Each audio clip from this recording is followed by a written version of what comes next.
Hello, what's up? Doing a video on what I think Kiwi will evolve into in set 9, because I think in set 9 it has a real shot of being back up to the where it was, on the meta tiers and importance as when we started playing it. I mean, in my opinion, it sort of wasn't as prominent this set, but the set previous it was, and I think again it will be quite important again, which is just really exciting. And also, in my opinion, when it comes to like testing decks and stuff in the community, I think it's always a communal thing. I'm pretty certain JDR will be doing a lot of Blurple stuff. I'm pretty sure we'll be doing a lot of Purple Steel stuff. I'm pretty sure there'll be an abundance of people doing Amber Steel stuff. I'm pretty sure, RP, RB, they always get covered. So I feel like if myself and everyone who watches my channel, we don't work on the Kiwi Bird deck or the Sapphire Steel Allies or Sapphire Steel, whatever it ends up being in set 9, it pretty much probably won't get attention. So I've decided to sort of work on it and do the work, do the effort and the testing to see if it's functional in this set. And I think it does have a good shot because Alice Pluto just kind of got a bit less powerful. In my opinion, on why I got less powerful was before we were playing, warding everything up and just turning sideways, but we got to a point where bodies on the board were a lot stronger than the removal options that were targetable. So Peter Pan allowing Iago, Genie, Maui Shark, all those things to have rush was just huge, because it meant you didn't have to target things, you just had to have the body set up on the board. And I think Rhino as well is still going to stick around, and is also something that made the deck a little less powerful. But I think it still has a good shot with Peter Pan. Hopefully, fingers crossed, it's disappearing. I got a little bit scared when I saw the Mystic Bell being added back into the game, because they're from the same set, and there's a shot they just add that back in again, which would just be brutal. But on top of that, other things that were always quite negative to the deck was the giant Sisu, the 8-cost Sisu, and it's looking like it probably won't be around. And of course, this video is going to be fairly time stamped because we're in reveal season, so slowly more cards are going to be coming out each time after this video every day. So more things to add to the list. I will put the Dreamborn in the description because you can track along as I continue testing this deck. But the sort of most interesting thing is, I think, for set 9 is that because we're not getting a great deal of cards, I think we're getting 33 cards and we've seen 5 or 6 of them already. It's bringing to light cards in previous sets that probably just didn't get to see any play.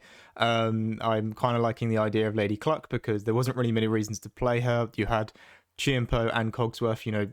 Cogsworth in general was just doing a lot better thing as your 5-drop ward character that had questing powers on it as well.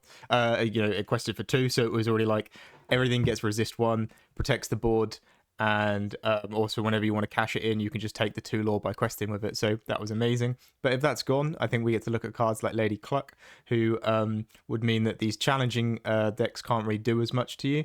I don't know how much rush is going to be important, but it does look like big bodies on the board might be quite a big thing in set 9. So we had something that has ward on there, and behind the Lady Cluck we had Alice questing and giving even a Pluto ward, or giving anything else ward, like even just a Lonely Pete or a Tipo, just to give it ward and questing. You're just gaining quite a large amount of lore every turn. The Lady Cluck will get you 1 lore, Alice will get you 3, and then whatever else you have on the board questing will give you 1. Of course, I'm very hopeful that Smee gets reprinted. Just putting Smee in here would be just such a huge impactful thing.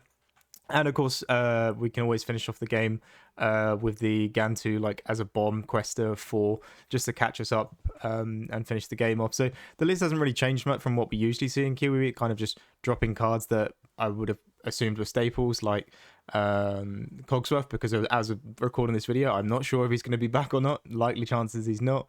But it means we get to enjoy a few of these other ones. And I think Jafar, if Kiwi was more relevant and more powerful in this set, we would have seen a lot more use of Jafar, because I think powering up Jafar for some of these even cheaper things, like you can power up Happy to take out a Genie in 1 hit and then continue questing out with Jafar, or you can power up the Calhoun to take the Rhino out in 1 hit. Is just another awesome play. And you can just do it for any like menial trade. Like if you just want to cash in the Tipo, you can Jafar buff or even the Mulan and run it into something just to get it off the board. I've put the ramp package in the deck because I have plans and other ideas for the way I want to build this as more cards get added to to Dreamborn, and like I don't know, I'll show the other card that I sort of have an idea for is this Jasmine card that we haven't really seen much revealing of. I think it was on a wall in Gen Con. Like if you went through the stall, you got to see it on one of the walls.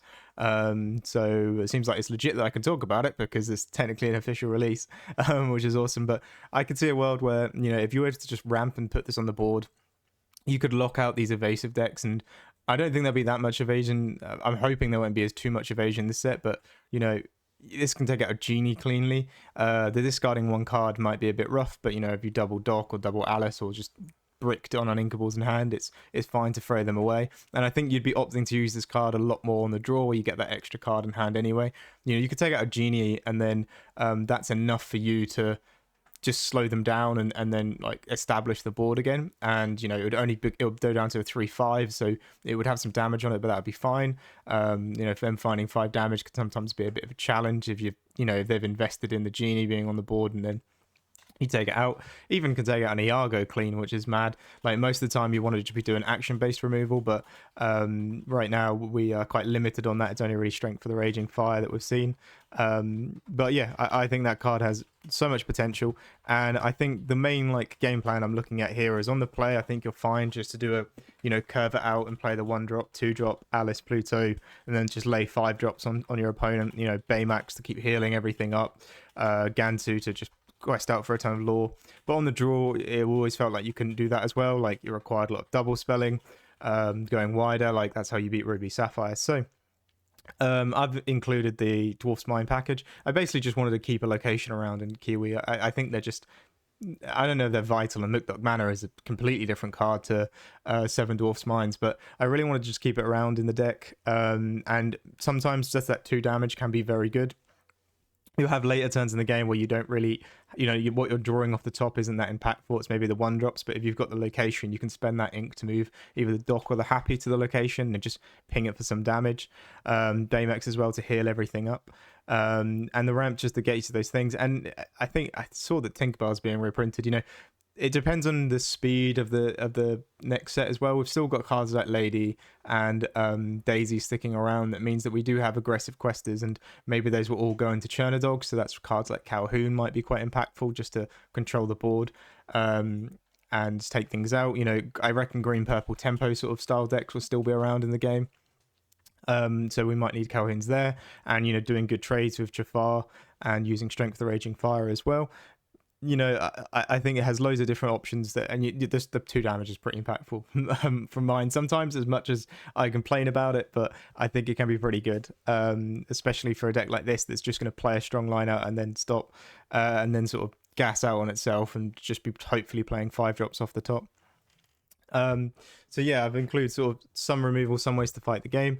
I think you can still as well build a deck so it's just a completely on the play onslaught, where it just smashes every game, where you maybe cut off the ramp because you don't really need the ramp on the play, and you just go for like Captain Amelia's and anything and steal that says it quests for 2, and just completely race out your opponent. And Alice and Pluto behind all of that protecting it should be pretty good.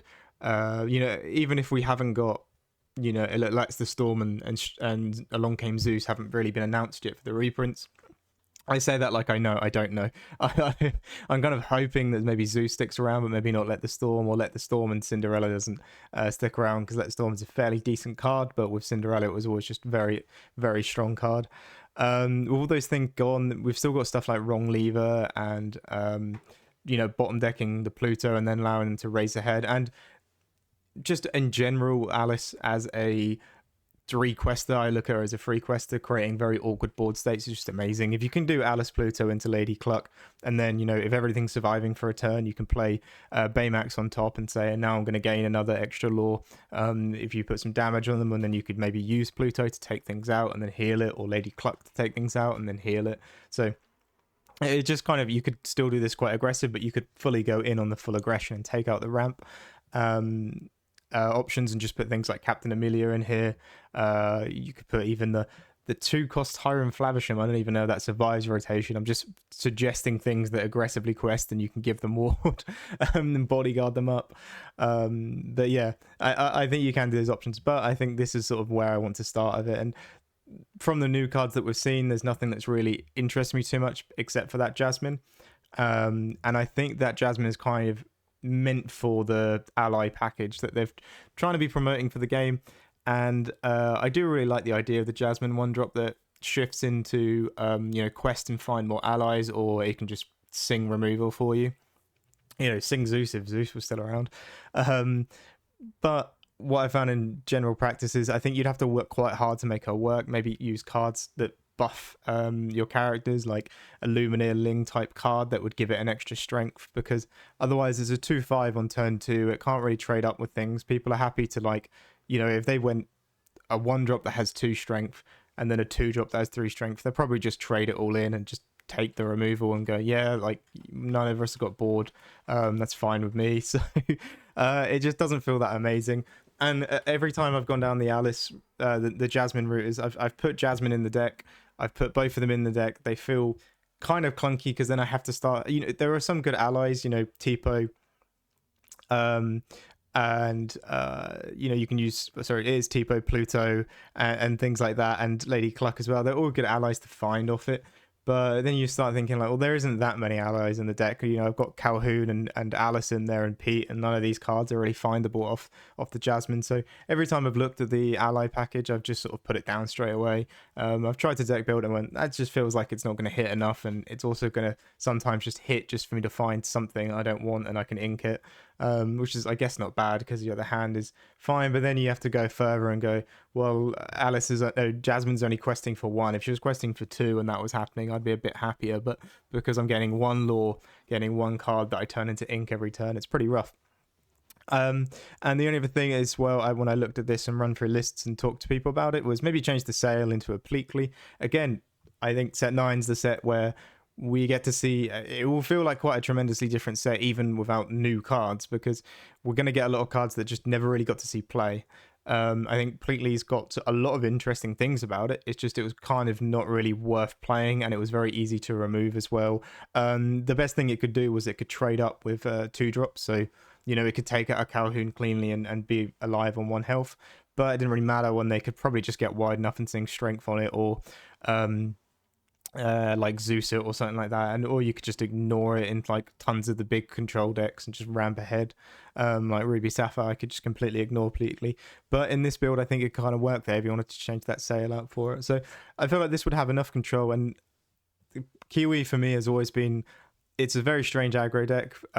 It's trying to be aggressive, but it wants to basically just set up this incredibly awkward board state where it's a complete checkmate, where everything's got bodyguard. Everything that you want to have bodyguard has bodyguard. Alice sits behind it all, questing for lots. And, if you ever leave any damage around, it can get punished by Baymax healing. And then eventually we're going to slam a 4-quester down that quests, that we give ward as well. And then that quests out for game. So it's kind of like this aggressive, obnoxious curve deck is like the way I've always looked at it.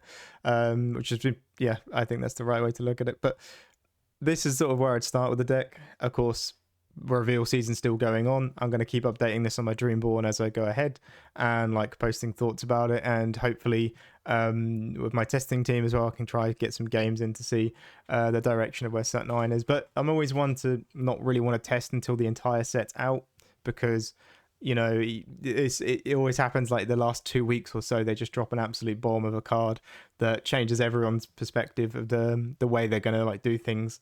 I think like Maui Shark's kind of one of them. We kind of, a lot of people were trying to figure out how to play the game, and then Maui Shark came out and, oh wait, I have to change every thought I've had on deck building. So all of those stuff is really interesting. But I definitely want to get some games, and I think especially with rotation, where we can kind of still predict the way it's going, and also seeing the cards that they've released, like even Aerial Sonic Warrior dropping a rarity, and seeing that card out there, we can kind of make some predictions on what cards we will see and the staples they want to include. I think maybe some really dominating legendary type cards they don't want, which is like Diablo and Ursula. They kind of just don't want those things to dominate the game. But in my opinion, some of the more stable-based cheap cards might stay around in the game. So yeah, that's just all my thoughts. Again, it's just very early doors with this, but I think Kiwi has a good chance at being quite an impactful deck in the set. And always as well, my tip for start of a set or start of a rotation or start of something new in a card game is that aggro decks usually come straightforward and up to the front because you're the one asking all the questions in the game and they are the ones who are having to answer it. So like a lot of the control decks, that's why they lose quite a bit at the start. They have to figure out what the correct answer is for your deck, whilst you're just constantly asking the questions of, you know, I'm going to get to 20 lore. Do you have an answer for 2 warded characters on board that quest for 4?